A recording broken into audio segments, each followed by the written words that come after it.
Take a look at these reviews and testimonials and know that these are the best PC settings that you can get. I've been testing them all day with the help of the FPS Hub team that specializes in optimizing your game for Call of Duty, and you're going to get the most performance, the most stable platform. You're also going to get my competitive settings for controller and keyboard and mouse, and we're going to cover things really in depth, including Windows settings, config, the best drivers, and so much more to get the most. It is a long video, but it is so worth it. Dial in real quick, make sure your system is running to its max performance, so that way you can get the most out of your PC and the most kills in game. Now, there's only so much we can do here on a broad scope. If you guys want the most for your individual PC, if you want the best RAM timing, CPU timings, but you will also want your PC running cooler so it stays healthier longer, get the most out of your system with the sponsor of today's video, FPS Hub.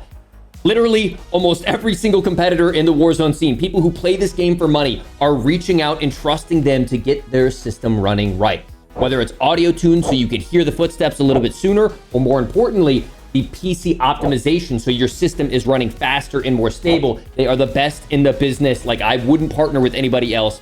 They're so dang good at what they do. And most importantly, it's not going to affect your PC's lifeline, right? It's going to run cooler and more efficient while also giving you more performance, and they are the best in the business. Check them out. Link down in the pinned comment and the description. Use code Isaac for a discount. Try out these settings, which have been vetted by them and me, and then for your individual system, hit them up and they will get you right. Without further ado, let's get into the graphics settings first. Then we'll cover some of the Windows settings. Don't skip those.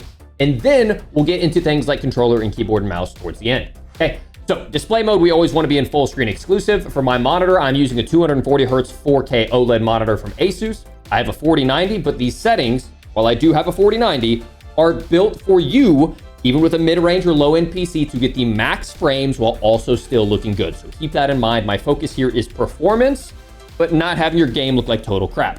Screen refresh rate, you want to have maxed up to 240 or whatever your monitor refresh rate is. I have my display resolution of 4K. Important note right here, and I'll remind you multiple times. Once we finish up all of the settings and we apply all of these settings, we are going to click restart shaders preloading and then restart our app. Every time you make significant changes, or really any changes to your graphics settings, restart your shaders preloading, because a lot of those settings don't take place and take full effect until after you restart your shaders. So make sure you're going to go ahead and press that after we apply all of these settings. For display gamma, I have it set at 2.2. Gamma and brightness, I have it set up to 55, which brings out a little bit of those shadows. And this one is very important, okay? NVIDIA Reflex Low Latency. You set this depending on whether you are GPU bound or CPU bound. The way that you figure out which one you are is you go into your interface, you go down to telemetry, and then you add both GPU time and then CPU time. From there, you're gonna need to go into an actual map, whether it's a multiplayer map or the training ground, and you can see which number is higher. Basically, if the CPU number is higher, it means that it's taking longer for that CPU to render that frame. If the GPU time is higher, that means it's taking longer for the GPU time to render that frame. So how this affects you is when you have NVIDIA Reflex Low Latency set to on plus boost, it basically keeps that GPU spun up the entire time, as you can see from the description behind me. In CPU-bound cases, it will reduce latency but increase GPU power draw because the GPU clock frequencies are kept high. Now for me, I am GPU-bound because I'm playing in 4K, so that's really heavy on the GPU. So for me, I have it set to on because my GPU is basically working non-stop. It never has a chance to kind of downclock. But if you're CPU-bound, you might want to run, or not might, you should run on plus boost. Okay, so run that test, figure out which one you should be. For eco mode, I have mine just set to custom. VSync, we want to make sure that's off. For custom frame limit, try this out and let me know what you think. And I've heard this from multiple different people that if you take your monitor's refresh rate and you subtract 3, so whether it's mine 240 Hertz and I make it 237, or 144 and you make it 141, for some reason that helps out with some frame hitching and some frame tearing. Don't ask me why, but I've heard from multiple sources, from multiple different people big into the PC scene, that it helps. Try it, see if you like it. If not, you can run it on unlimited. But me, I feel like my game runs really smooth with it, so I run mine on 237, 240 minus 3. Reduce menu render resolution, you can set that to optimal if you want, but me personally, I like mine at native because I like high, quality for you guys when I'm making these videos. Pause game rendering, I have off. There's reduced quality when active. Basically, if you go AFK and don't, remember, it doesn't work your PC as hard. I haven't tested this a lot, but I feel like this would be nice for me because sometimes I walk away from my setup and I'll fall asleep on the couch and then I have my PC running for a couple hours. Focus mode, I have set to 0. High dynamic range, I want off. We do not use HDR. From there, we're going to go over to the quality tab, and this will change to custom as we start to mess with things. Do not mess with your render resolution. Just keep it at 100 unless you really need some drastic changes to reach a targeted frame rate. Don't mess with dynamic resolution either unless you absolutely need it. More than likely, you're going to keep that at off. Now, moving on to the upscaling and sharpening settings, I'm passionate about this because I still see a lot of people getting some misconceptions about it. Yes, DLSS will help you get more frames, but it uses deep learning and this algorithm to create frames that, while it does give you a higher frame rate, it more than likely will result in you having a higher input latency. Yes, because you're having a higher frame rate, you technically will have a lower input latency, but it's just, for me, in a game with a time to kill as brutal as Call of Duty, I don't want any render delay, any input latency. And for me, with my frame rates being high enough, I would much prefer to be on Fidelity FX Cast, and I set my strength to about 90. If your frames are absolutely horrid and you need the help of DLSS to get your frame rate up, you can try that, but just keep in mind, most research is showing that it does cause a meaningful amount of input latency, but if it does result in your game running smoother, that might be a trade-off you're willing to do. From there, we're going to do VRAM scale target. I'm going to put it at 90. If you experience any hitches or jitters, you can bring that down as necessary. I haven't noticed any, so I keep mine at 90. Variable rate shading, absolutely keep on. This is one of the best frame rate generators for your graphics settings. Now, this is where we get into a little bit of the, I want my game to look good, not just run good. I keep my texture resolution at normal. Now, if you want, you can bring yours down to low or very low, totally up to you, but I think the game looks really nice at normal, and it doesn't tank your FPS as much as going all the way up to high. Texture filter anisotropic actually has very little impact going from low to high, so I keep mine at high as well. Depth of field, we have off. Detail quality, I have set to low. Particle resolution, definitely keep this thing low. This destroys your FPS. Keep mine at very low. Bullet impacts on. Persistent effects off. Shader quality is low. The camos still look really good in this game, even with your shader quality set to low. On-demand texture stream, we've talked about this in the past. I keep mine at minimal, and then I just bring that all the way down to the bottom. Even surprisingly, with optimal and bringing the texture cache size up, I haven't noticed much of a difference. And all of our testing, including the guys over at FPS Hub, we haven't noticed any significant difference. Local texture quality, we have set to low. Shadow quality, we have set to normal. You can bring this down to very low if you want higher frames, but it causes those really blocky shadows in the trees and leaves. And for me, it looks like crap. And I make content to look good for you guys. So I'll take a small frame rate loss, and I think it's worth it. Going up to higher ultra will destroy your frames. Low to normal or very low to low, it's worth it in my opinion. For the rest of this stuff, we're going to set it to off or as low as we possibly can, but do not skip the config files and the Windows settings that I'm about to show you because they will impact your performance just as much as what we've covered. So as I mentioned, all of that is going to be set to off or low because all of these make your game look stunning, but they destroy your performance, okay? We're going to finish up the view and then also go into the audio and interface, but do not skip the settings I'm about to show you on the Windows side. So the motion reduction preset, we're going to change all of this manually. FOV is set to 120. ADS field of view is set to affected. Weapon field of view is wide, and so is the vehicle field of view. That just makes it smaller in your screen, so that way you have more awareness of what's going on around you. Definitely keep the blurs off. No world blur, no weapon blur, and keep the camera movements as low as you possibly can as well. Invert flashbang. If you want the flashbang to make your screen turn black instead of turning white, it can be nice, but for me, it just reminds me of getting dev-aired, so I'd like to just keep my flashbang as normal. The audio settings, go ahead. I have my music volume turned all the way down.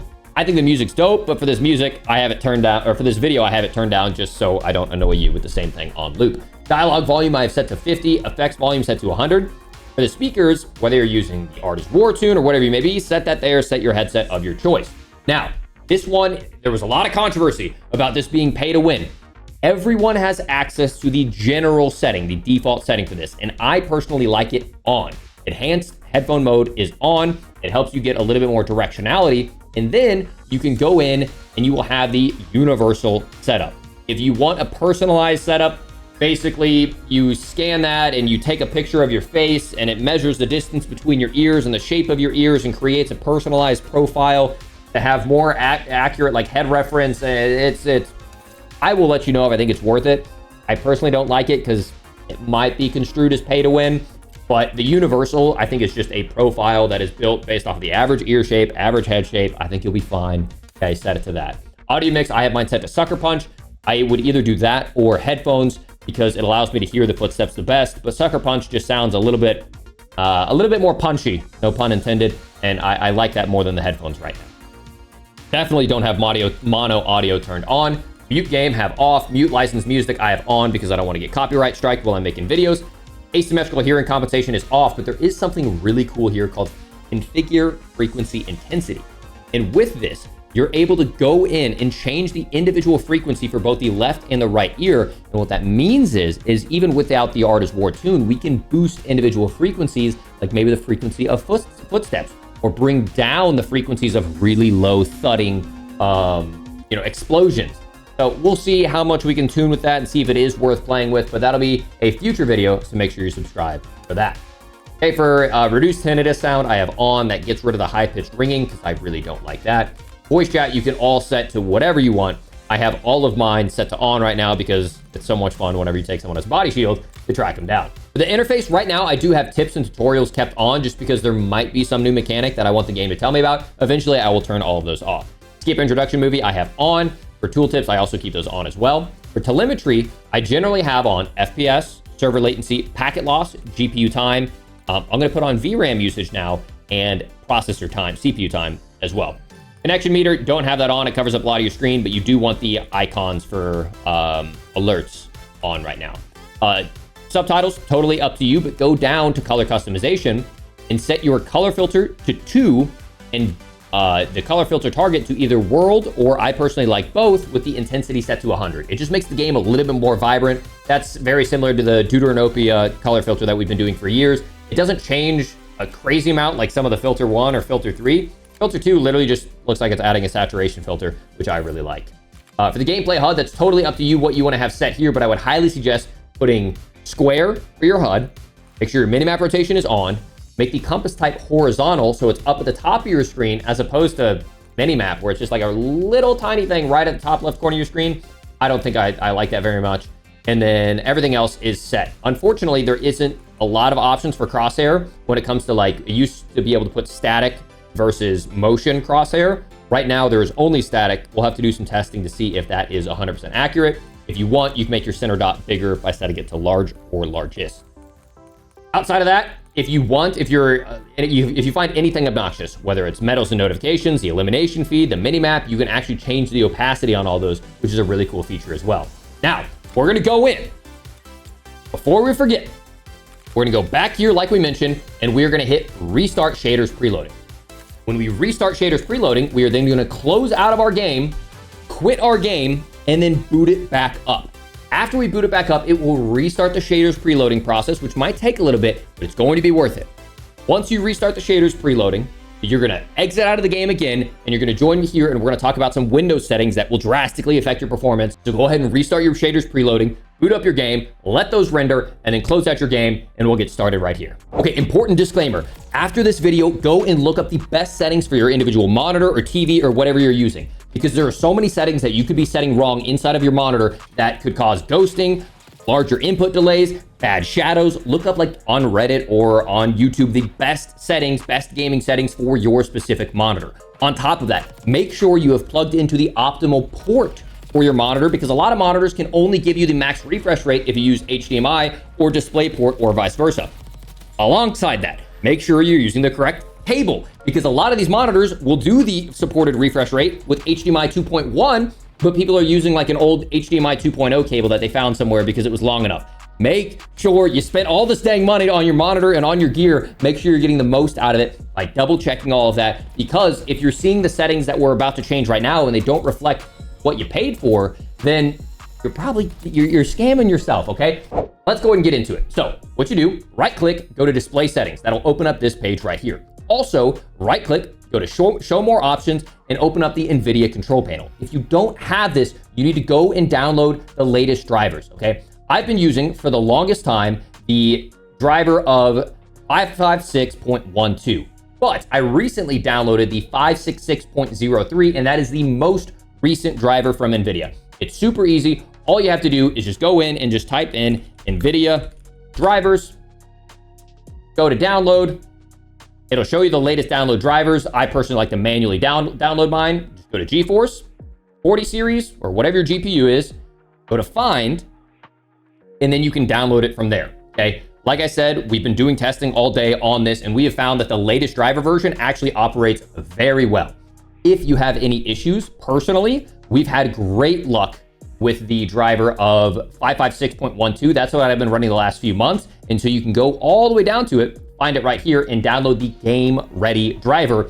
And both of those are running very smoothly for me. But right now, since it's a new game and we haven't noticed any performance loss, we are rocking with the 566.03 driver. If you downloaded that driver for the very first time right now, reset your PC and then join me back right here. Okay. So what we're going to do is we're going to make sure our display is operating and giving us what we paid for. So we're going to go down to advanced display and make sure everything's checking out. I have a 240 hertz monitor operating at 2160, which is 4K. If it's not showing what you need to, you can go into the NVIDIA control panel, go to change resolution. And then for me, I have to scroll down to where it says PC, select that resolution, and then I get access to my full 240 hertz. My other monitor is simply my Elgato, which I have sending over at 60 hertz. From there, I just use all the default color settings. But if you want a little more pop of color inside of your game, what you can do is throw on a little digital vibrance, and it'll make things a lot more vibrant for you. Me personally, I throw both of mine at about 60 on both my monitor and my Elgato. And anytime you make a change here, simply click apply. Okay, now we're gonna go in and we're gonna change some of the power settings. And this is gonna be a global setting that you can change, and it will help out with a lot of your games, okay? You can either change it per program, but personally, I think you should change this as a general rule of practice for all games that you play. So follow me through step by step on this, and we're gonna go through all of them. So image sharpening, we have set to off, ambient occlusion, off, anisotropic filtering, off, anti-aliasing, FXAA, off, gamma correction, on. Gamma correction is on. Anti-aliasing mode is set to off. We can't change the other one, so we go down to background application max frame rate, off. CUDA GPUs, all. CUDA fallback policy, driver default. Low latency mode, on. Max frame rate, off. Monitor technology, fixed refresh. MFAA, off. OpenGL GDI compatibility set to auto. I'm using, once again, my manually selected RTX 4090. I prefer maximum performance on my power management. Preferred refresh rate, application controlled, shader cache size, driver default. Texture filtering anisotropic, on. Texture filtering negative LOD bias, allow. Texture filtering quality, high performance. Texture filtering trilinear, on. Threaded optimization, on. Triple buffering, off. Vertical sync, off. Virtual reality pre-render frames, 1. Virtual reality, off. And Vulkan set to auto. That was a lot, but if you change any of those, you're gonna go down and you're gonna click apply there as well. Once you apply that, we're gonna make some changes on the Windows side. You're gonna open up your Windows simply by pressing the Windows key, and you're gonna type the words game mode in. We're gonna have game mode turned on, and then we're gonna have game bar turned off. From there, we're gonna, once again, type in graphics. We'll go to graphics settings, change default graphics settings, and we're gonna make sure hardware accelerated GPU scheduling is on and variable refresh rate is set off. Now, I actually can't turn that off because I'm using a custom stripped down version of Windows 11 provided by the FPS Hub guys. Basically, it gets rid of all of the bloat and anything that can possibly affect your bad performance. So I actually can't even turn on variable refresh rate because it's turned off by default in the settings. Same thing with game bar. Like game bar isn't even installed unless I want to manually install it because it's just bloatware that makes your game run worse. So those are some options there. Those are some niceties of working with the guys over at FPS Hub. Once again, they'll be linked down in the pinned comment and the description if you want your stuff running at the max possible performance. From there, we're gonna go down and one more time, type the word power plan, and we're gonna go to choose power plan. For choose power plan, I have a custom thing, once again, provided by the FPS Hub guys called Bitsum High Performance. But in general, you guys are gonna wanna set the highest performance plan you can, just because we want the most energy going towards our PC, so that way we get the most performance out of our PC. There are some disclaimers on screen for certain types of CPUs that you want to have something different, specifically the X3D chips, but for the most part, you can have the highest performance plan. Now let's get into the config file changes, because this will probably have some of the most important changes on your in-game performance. You're gonna go to Documents, Call of Duty, Players, and then do not select the COD 23, that is the last year's Call of Duty. Select the s.1.0.cod24.txt. I open it with the Notepad++, you can open it with whatever you'd like, but this, first off, people change config files all the time throughout all of Call of Duty history, throughout all of Warzone history, throughout all of FPS history. This is basically just an advanced graphics setting. Do not worry about anything when changing stuff like this, okay? You're gonna go in, you're gonna press Control F, and we're gonna start searching through and we're gonna change a few of these, okay? The very first one, we're gonna type in the word corpse, and we're gonna have maximum AI corpses set to 0. That stops all the dead bodies from laying on the ground, too many of them that can clog up your resources. From there, we're gonna type in blood, and we're gonna change a few of these. So we're gonna have limit blood effects set to true. When limiting blood effects, we're gonna set the number of milliseconds between effects set to 1, and then we're gonna keep going all the way to where we see show blood effects, and we're gonna set that to false. For any of these, all you have to do is just simply type in, if it is set to true, just type in false, and then you're totally set.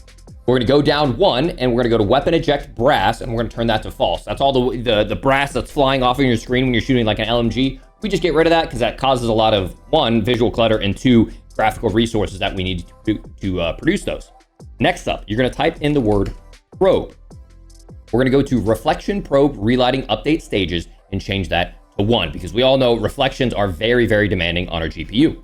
From then, you're gonna type in the word clip map, 1 word, and you're gonna set it to 0 out of that massive number right there. Set that to 0. And then we get into a very important one, which is typing in the word heaps. This is GPU upload heaps. And this all goes back to the conversation that we had earlier on whether or not you are GPU bound or CPU bound. So if you are like me and you are GPU bound, you are going to set this to true because that will affect our resizable bar. This is basically turning our resizable bar on when we set it to true. Now, if you are CPU bound, you're gonna set it to false. As you can see from the numbers in the back, this makes a huge difference. So once again, if you are GPU bound, you're gonna set it to true, just like we had put NVIDIA Reflex Low Latency on. If you are CPU bound, you're gonna set it to false, just like we put NVIDIA Reflex Low Latency on plus boost, okay? It's one of those things where these guys from FPS Hub go through every single detail. They've dug through all of this. And there's a reason they're experts at this, but it does make a meaningful difference in your in-game performance. So make sure we change those. Getting on to the last 2, you're gonna type in cat mul, 1 word, CATMULL, and our Clark subdivision level, we're gonna set that to 0. And then finally, another very important one that you've probably seen many times before inside of these config files is render worker count. Now, I'm gonna have a giant graph up on screen up top. You're gonna see kind of like a formula, whether you are Intel, AMD with 1 CCD, or AMD with 2 CCDs, and you're going to make that formula. For Intel, for me, you take your number of P cores minus 1. So follow the little grid that we have over here, apply that as necessary. For me, I have 8 P cores, so I'm going to subtract 1.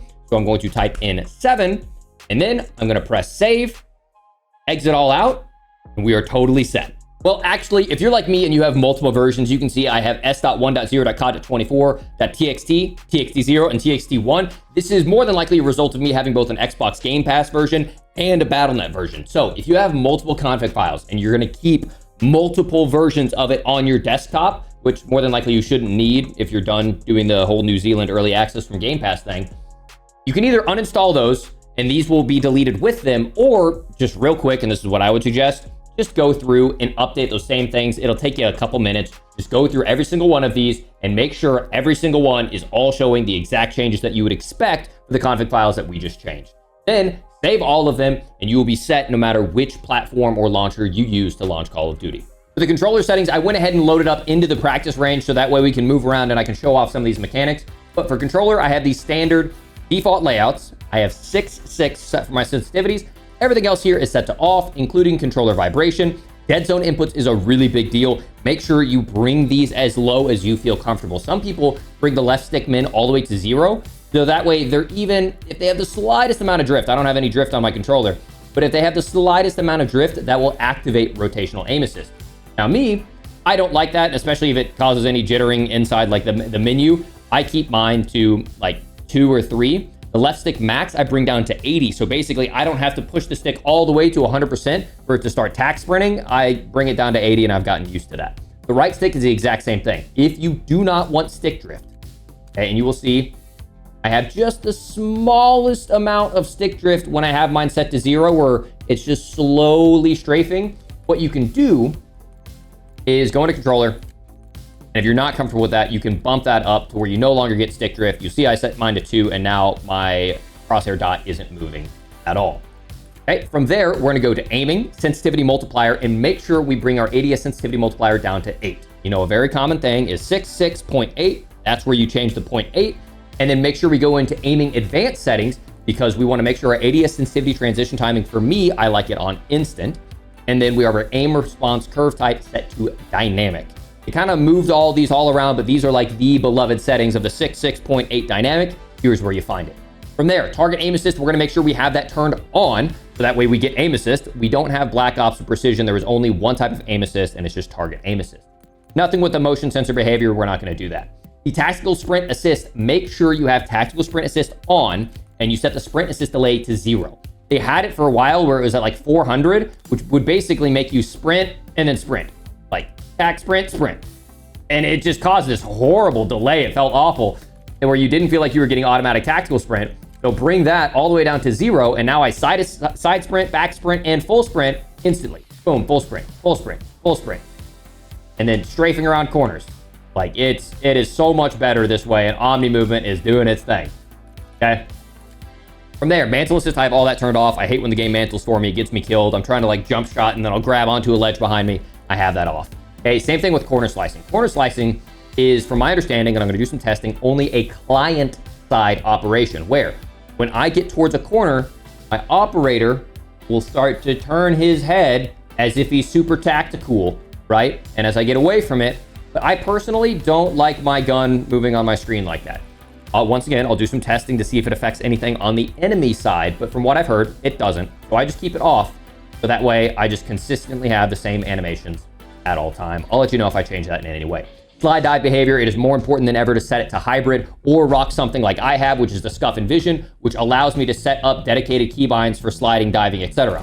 But right now, if you don't have a custom controller, I highly encourage you to rock hybrid. Hybrid allows you to slide instantly, where you can instantly slide, or if you hold L3 and you dive or slide, it will allow you to slide. Now, I have paddles on the back of my controller, so you probably couldn't see. If I'm sprinting around and I just tap, I slide. If I hold down L3 and I tap, I then dive. So it allows me, which is especially important right now, because we can dive and shoot in this game, to move how I want to move. And I just think that's a crucial part of playing inside of the new Omni movement system. Okay, so I have mine set to hybrid. If you aren't comfortable with that and you want to rock tap to slide, which I think is a good option, I wouldn't suggest running slide only. I think diving is too important. You can now change the slide dive activation delay, which might make that feel a little bit snappier for you if you're not comfortable with hybrid. I'll rock hybrid. I would suggest, if not hybrid, rocking a dedicated keybind with a Scuff and Vision, where I don't have to pick and choose. I just press an individual keybind on my paddle or on my controller, and I can instant dive, instant slide, or you can rock tap to slide, or you can rock hybrid. Totally up to you. A lot of solutions. I'll talk about that more in like an advanced movement guide in the future. Sprint restore on, slide maintain sprint on, parachute automatic behavior is off, mantle cancels reload we want off. That doesn't really matter because we're not using mantle assist. Movement advanced settings, I have auto move forward off, grounded mantle off. If you are a little bit more of an aggressive player, you can try keeping grounded mantle on, and that will allow you to do a little bit more aggressive movement, and some people tend to like that. But it can get you killed if you're not used to the auto mantling of a grounded mantle. Tactical sprint activation, I have single tap run, not single tap sprint. That will get you in the full tactical sprint animation with single tap run. Vehicle behavior, totally up to you. Me personally, I hate vehicle camera recenter, so I have that turned to off. For combat, everything else here is set to default. An important thing that a lot of people don't realize is we now have a dedicated melee weapon, where if you hold the melee button, so you hold knife, it will pull out a knife, and this is unlimited tactical sprint. So you can run around the map with unlimited tactical sprint and great movement speed all the time. So as you are starting up a match and the timer's counting down, don't sit here with your gun in your hand. You're not going to encounter anyone until they're on the other side of the map. So pull out your knife and start sprinting, so that way you can get there faster and possibly beat someone to a cross and start to get those shots off sooner. Okay, that's how I have mine set, and you just simply hold melee. Armor plate behavior I have set to apply all, C4 detonation all at once. Equipment behavior is hold. Manual fire behavior, have that set to press. You can set it to hold, and what that will do is if you hold the trigger, it will auto shoot for you, but it auto shoots for you super slow. I just have it set to press, and then just spam my digital triggers on my Scuff, and I much prefer that. From there, combat advanced settings, everything here is going to be largely the same, except for I changed my weapon mount exit to instant because I don't like any delay. In multiplayer, I choose prioritize reload. In Warzone, I choose prioritize interact. just because I like to always reload faster in multiplayer and I like to loot faster in Warzone. Everything else is set to off. I don't like the game doing things for me when it comes to canceling reloads or switching my weapons. And then I have prioritized body shield on because I want to take someone hostage. I don't want to assassinate them because I think the body shield is a little bit more toxic. I think it's going to be fun.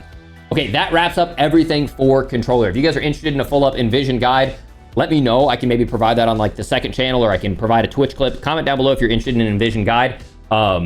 Not a lot of people use this controller when I think they should. I think it's the best controller on the market with so much customization where you can move, jump, dive, slide, shoot how you want.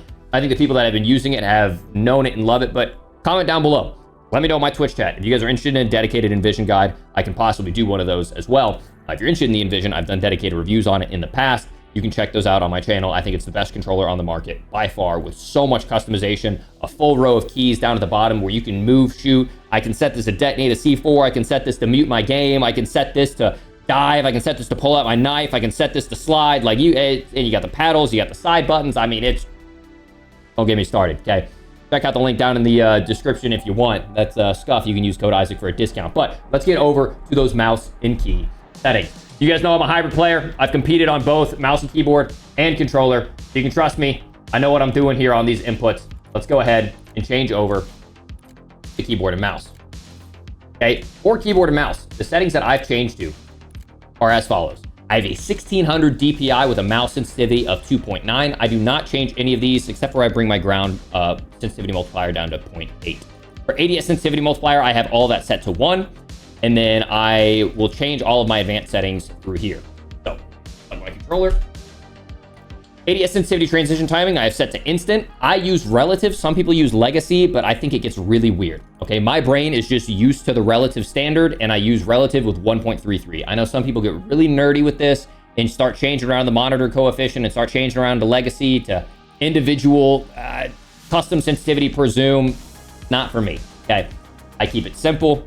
I have the 2.9, 1600 DPI, and then I change my ADS sensitivity to relative, and then monitor distance coefficient is 1.3. Basically, the way I set up my sensitivity in every single game is, for me, you can see basically every time, I don't have my armrests up. For me, a comfortable swipe is a 360-degree turn.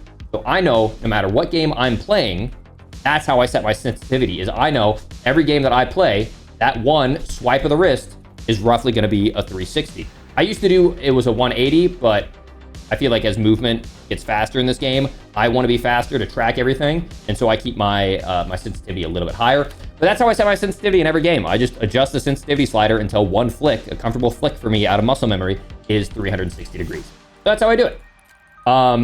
For mouse calibration, I don't change anything here, but if you want to use anything for mouse wheel delay, it's set really high. But if you want like a faster activation, like a faster seat swap or a faster weapon swap, you can change that to make it lower there as well. Keybinds, I changed quite a bit here. You'll see the little dot next to the things where I change. I'll scroll through this slowly just to mention a few, but I'll let you guys change it as you see fit. I have dive set to my rear mouse button. Crouch is set to left control. I get into movement advanced. For, once again, mantle, I have set to C and V because you can actually get a lot of benefit out of having a dedicated jump keybind and a dedicated mantle keybind, so you never have to worry. If you want to take advantage of the grounded mantle, you can, but you don't accidentally trigger it if you don't want it. Moving on, we have fire weapon set to standard. There's actually something different here where next weapon, I actually have bound somewhere else, and I'll show you that here in a moment. Weapon mount is set to Z, fire mode change is set to N, melee finishing move is set to E, lethal equipment, I have it set to where my grenade is set to my clicking the mouse wheel. So that way I click the mouse wheel and I aim and then I release, giving me full access to my WASD and aiming at the same time. Tactical equipment is set to Q, armor plate up is set to 4. For weapons, I actually have it set to 1, 2, and then left alt is my switch to melee weapon. Because now you can have it set up to where you switch weapons individually. And it's nice because if I want to switch to my knife immediately, there is an option that I'll show you later. You can either have it to where you use your dedicated melee weapon and you basically hold the melee button and it'll pull out your knife.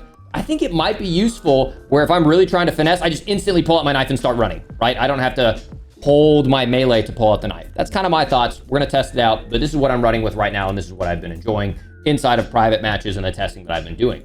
Okay. From there, I have weapon inspect is set to Y. Everything else here is set largely default. I've moved some of my score streaks around to make sure I have access to all those since I put armor plating on 4.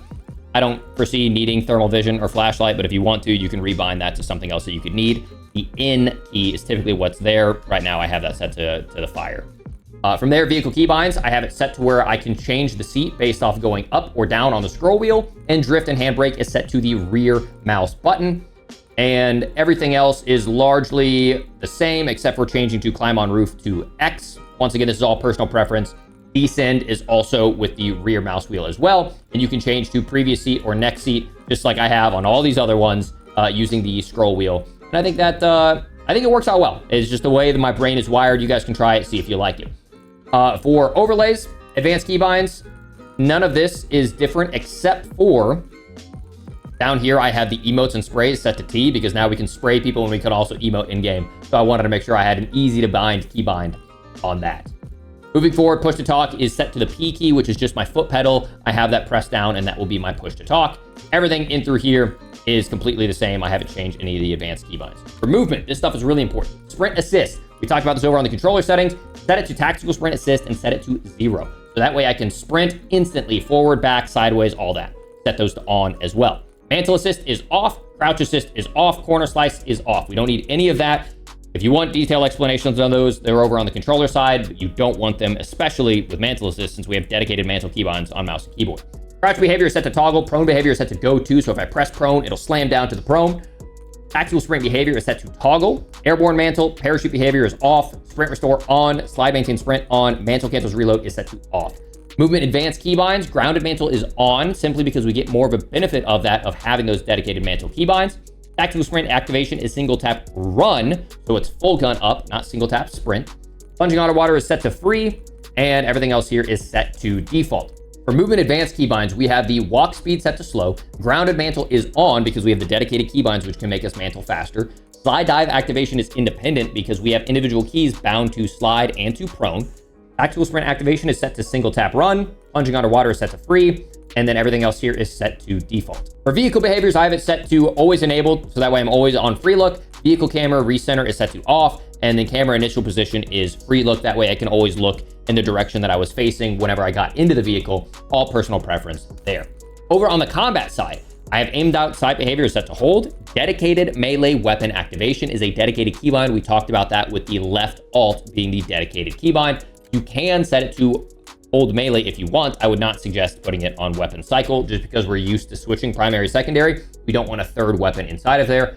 I would do either hold melee, or for me, I'm going to try out dedicated keybind. For equipment behavior, I've set to hold. Combat advanced settings, weapon mount exit, I always want to be instant. Tap to reload. Focus behavior is set to hold. Sprint cancels reload, and depleted ammo weapons set off. Armor plate behavior all. C4 detonation all at once. I prioritize the body shield just because it's a toxic mechanic. The manual fire behavior, if you press it, you can press it extremely fast, but hold, it's not as good as you think. You hold and it just pop, pop, pop, pop. But if you have it set to press, you can rapid fire that thing. Mode specific overlays, I don't have any changes in there. Advanced overlay settings, I don't make any changes in here as well. But ladies and gentlemen, that wraps up an extremely in-depth video covering everything from graphic settings to window settings to control panel, controller, keyboard and mouse, everything that I could think of. I could be grinding the game all day, but I'm actually grinding out optimization settings with the FPS Hub team to figure out what is best for you. Okay, check out FPS Hub down a link in the pinned comment and the description. Use code Isaac for a discount on their optimization services. They are the best in the business, and I promise you, I have seen rave reviews from members of the Academy, from the competitors in the scene. They will treat you right. If you guys have appreciated this video, do me a favor and drop a like on this video. I'm gonna go grind out some gameplay, get my guns leveled up so I can get more tip videos for you guys in the coming days. Make sure you have notifications on so you can find out about those videos first. But hope you guys enjoyed this. Make sure to drop a like on this video on the way out and join me live over on Twitch if you want to catch some gameplay. Peace.